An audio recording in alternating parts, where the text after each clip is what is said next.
Welcome back. Today we are going to continue the chapter Heat and Temperature on page 56 and 57. The different types of thermometer are maximum and minimum thermometer, digital thermometer, laboratory thermometer, etc. The first type is maximum and minimum thermometer. This is the maximum and minimum thermometer. It is of U-shaped glass tube calibrated with degrees Celsius reading on both the sides. On the right side, maximum reading is on top. That is 50 degree, then 40, 30. The degree Celsius ranges degrees from top to bottom. The right side reading shows the maximum temperature reading during 24 hours of the day. But on the left side, the calibration starts from minus 30, minus 20, minus 10, 0, etc. Thus, right side reading shows the maximum temperature, whereas left hand side shows minimum temperature during 24 hours of the day. This thermometer is discovered by the scientist 6, so it is named after 6 thermometer. You might have seen on news, that is in a daily newspaper or on TV, that it shows the reading of minimum and maximum temperature of the day. By using this thermometer, such a maximum and minimum reading of the day is taken. The next type of thermometer is digital thermometer, in which toxic chemical like mercury is not being used. The reading shown by this thermometer is very accurate and it is easy to use. There is no fear of breakage of such a thermometer.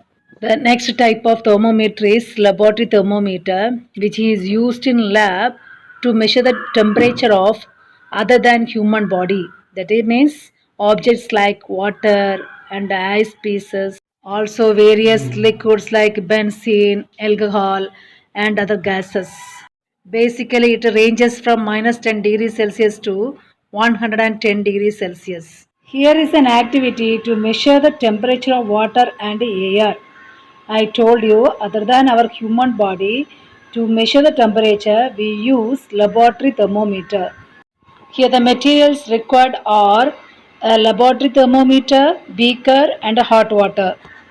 Take some hot water and put a thermometer, that is laboratory thermometer, inside the hot water, such a way that glass bulb of the thermometer should be dipped into the water but should not touch the base of the glass. Now note down the reading of the thermometer by keeping your eyes at the level of the mercury. Again take out the thermometer from the beaker and take the reading again in the air.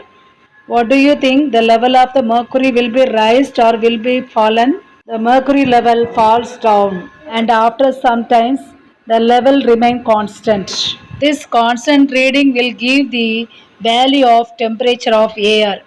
This is the way we can measure the reading of temperature of water or air or any other objects. Now we are going to see what are the necessary steps to be taken in using laboratory thermometer. First step is always keep the thermometer in vertical position while taking readings. The next step is the bulb of the thermometer should not be touched the bottom or side of the container. It should be hanged in the solution or water or whatever it may be. The reading of the temperature should be taken while the thermometer is still immersed in the substance. Whenever you are taking thermometer reading, keep your eyes at the level of the mercury. Now let us discuss the differences between clinical thermometer and laboratory thermometer. Clinical thermometer is basically smaller in size and the other hand laboratory thermometer is larger in size. The second point is the temperature reading scale ranges from 35 degrees Celsius to 42 degrees Celsius in clinical thermometer, and in laboratory thermometer the reading ranges from minus 10 degrees Celsius to 110 degrees Celsius. Clinical thermometer has kink, which does not allow mercury level to fall down, whereas laboratory thermometer there is no kink, so the mercury level falls down as soon as we take out laboratory thermometer from the substance. In order to use clinical thermometer for the other person or the next person, we have to give jerk to the thermometer in order to bring the mercury level down below 35 degrees Celsius. Now we are going to discuss about thermal equilibrium. If you touch your father's hand or mother's hand or your friend's hand, you don't feel any changes. What is the reason? Because the bodies attained, both the bodies are attained thermal equilibrium. What does it mean? Both the bodies have same amount of heat energy. So both the bodies attained thermal equilibrium. If you feel hot, that means your body temperature is lower than the other body temperature. In this situation, both the bodies do not attain equilibrium because heat energy present in both the bodies are not same or not constant. So what do you understand? If two bodies are having same amount of heat energy, then we can say both the bodies attain thermal equilibrium. Now we will move to mechanism of heat transfer.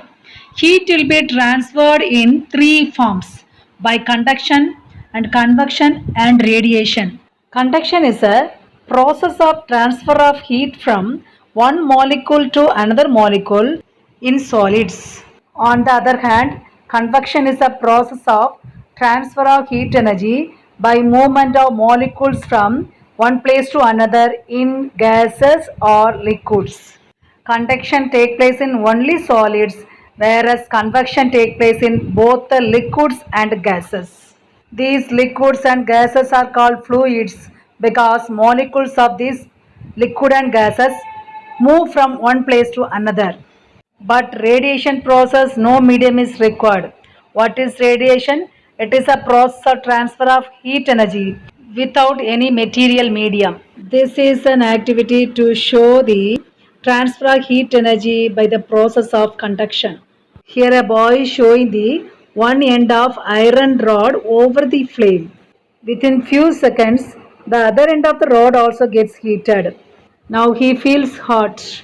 How does it happen? Here the heat transfer from one particle to second particle, then second particle, third particles, like that it reached up to the other end of the rod.